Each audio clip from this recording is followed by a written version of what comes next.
Rob, on behalf of everybody at Aberdeen Football Club, a very warm welcome to Pittodrie and also to RedTV as well. You've almost survived your first week. How's it been? It's been good. We've had a celebration with some chocolates around the office this afternoon to celebrate the end of the first week. But no, it's been tremendous. I've had a very, very warm welcome, and I was up here just after Christmas for my first experience at Pittodrie, and then came back with the family in mid-January. And nice to finally be up here and involved and in an office and engaging and seeing everybody and you know, really getting to work. Yeah, it's a lot to take in though, isn't it? It is, and it's a big change for me personally. You know, moving essentially out of motorsport and into football, but always been a long time football fan. So in many ways, a dream come true to be joining a club of Aberdeen stature and standing. We'll come on to your role in a minute, but can you please just give the viewers a wee sort of insight into yourself, your sort of life story in a few minutes? Sure. Well, lots of connections with this area. A grandfather who was from up the road in Wick, perhaps a little bit further than up the road, but not that far from here. And my father was from London, and I was then born in South Africa. Spent much of my early life in South Africa, and then came to Europe just at the end of 1999. Joined the Superbike World Championship, having worked in media and sport in South Africa for a number of years. But had this great opportunity to join the Superbike World Championship. Always a keen biker at heart, and we'll be taking in many Scottish roads on two wheels, I'm sure. But great opportunity to travel the world, learn the ins and outs of one of the world's premier motorsport championships, and then moved on from that into the world of British Superbikes and the world of MotoGP as well. Very exciting sport, very dynamic, and then just to accelerate it on a step even further, moved into the world of powerboat racing over the last 8 or 10 years. And a very niche sport, quite a challenging sport to market, but hugely exciting and some very dynamic and vivid imagery. And then the opportunity with Aberdeen came up, and I think the club were really looking for someone with someone who could take a fresh perspective and a fresh look at things, and it all seemed to tally up. There was one headline when you joined us which I quite liked. It was motorsport veteran to drive Pittodrie growth. I thought the veteran bit was a little bit harsh. A little bit strong. But it does highlight the fantastic career you've had to date. Is there a favourite job you've had or a favourite project you've worked on and was so satisfying with? I was very fortunate enough to be involved and led the launch of a daily sports newspaper in South Africa. It was the first new daily paper in the country for 14 years, and that was an amazing experience to bring together a broad group of people with a real sense of a vision to move forward and launch something very exciting. I think we're always very privileged to work in sport. I've said that to the team here, and there are a lot of people who'd love to be in these jobs, and I think one must never take that for granted. But I think the opportunity to travel the world with World Superbikes was truly special. I was, being a huge bike fan, I'd always sit at home watching on television, seeing these circuits and seeing these riders, and then in a matter of months I was out there doing the same thing and really enjoyed it. But I think there's some very interesting times ahead, and I think if you ask me this question in a few years' time, I think Aberdeen's probably going to be top of that list.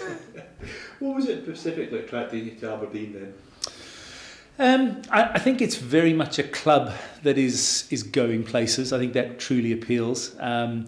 The new stadium is a hugely exciting opportunity. For me personally, the opportunity to be involved with that infrastructure piece, that really appealed from a personal perspective. But I think obviously much more importantly from a club perspective, this is something that's hugely exciting. It's visionary. It's long overdue. And I think it's something that the fans, both here in Aberdeen, but Don's fans the world over, can be hugely proud of. The amount of work that the board, the chairman himself, have put in to get to this point is no small undertaking. So to see it finally coming to fruition, and obviously some of the good news we got earlier this week is hugely positive. And I've been in the door 5 days, and one gets a real sense of the momentum and the sort of positive push that exists here, and how much people are excited and want to see this come to fruition. Okay, so tell us a wee bit about your role. What's the chairman tasked you to do? Well, we're still talking about that now.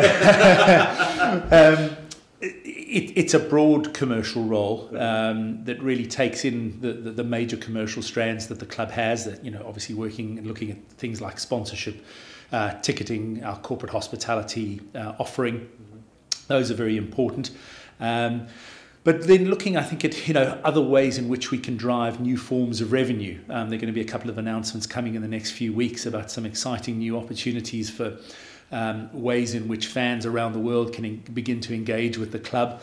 So it's initiatives like that.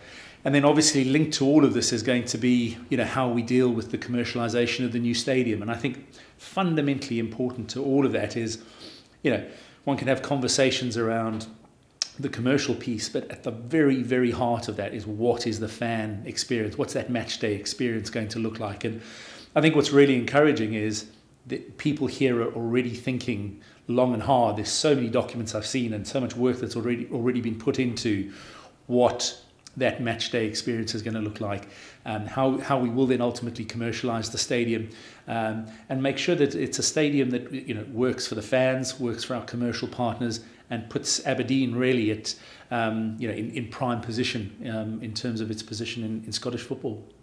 We won't get into too much specifics this afternoon, Rob, but I think the fans, one thing we can say, there's going to be an awful lot of ambition. There's a lot of exciting things happening over the next couple of months and years, and the club is going to show real ambition, isn't it? Oh, absolutely. And the news this week on Scott McKenna is perfect evidence of exactly that. His commitment to the club, the manner in which the team are performing, some great on-field performances. We got an exciting game coming up the weekend, and then a couple of days later the quarter-final replay, and some real excitement around the club, some real ambition, some real drive, and some real purpose. And those are very much the reasons that were uppermost for me when I considered the role. Yeah, but lots of challenges ahead as well, which for sure. With your track record, that's things you'll take head on. Absolutely, I think certainly with the likes of powerboat racing, with it being so niche, you end up banging your head against a brick wall eight or 9 times out of 10 because it is so niche. But almost instantly when I'd made the announcement to my network and my world of contacts that I was moving to football, suddenly people are knocking on your door. They're really excited. They really want to engage and want to work with you. And I think it's testimony to what this club stands for and the proposition that this club can offer, both here and abroad, in terms of where the potential lies. You've got 17 years experience, Rob, in the sports marketing, but you obviously feel there's a lot football can learn from the ways other sports do things. I think so. I think just a fresh approach. We've again in the world of motorsport, we've often had to find innovative and different ways of doing things, and certainly in the powerboat racing world, you're creating events from scratch. There are no circuits that you can go to race, and one had to constantly be thinking outside of the box and thinking innovatively. And I think it's very easy. Football is very much a repeat business. There every other week there's a game, and it's very easy to fall into the trap of pretty much doing the same thing all the time. So I think there are some great opportunities to expand and grow and change the model. And I think some of that will be underpinned by some of the amazing changes we're seeing in technology. There's some great stuff that we're seeing out there that'll change the match day experience, will change the fan experience wherever they are in the world. And I think a combination of those and just thinking a little bit left field, will really help to drive the club forward. The Aberdeen brand is a strong one, isn't it, Rob, for marketing with the heritage? Massively so. I think being the sole club in the city is a huge strength. I've had people from all around the world saying, what a fantastic move, what a great opportunity, and reinforcing the history, the heritage, and the soul and the spirit and the tradition that exists here. Going to the game tomorrow. Looking forward to it. I am indeed. Yeah, my first trip down to Glasgow for a football match. So really excited. Really looking forward to that. And I think the positive news that's come out of the club this week will be a real fillip for the guys. And then obviously a very important game into the middle part of next week as well. Absolutely. Rob, wish you all the very best in your new role. Thanks ever so much, and looking forward to meeting as many fans as I can. Don't be strangers. If you want to talk about something, come and say hi. My door's open. I'd be delighted to meet as many people as I can, and let's get this club right up there and let's push hard. Thank you. Thank you.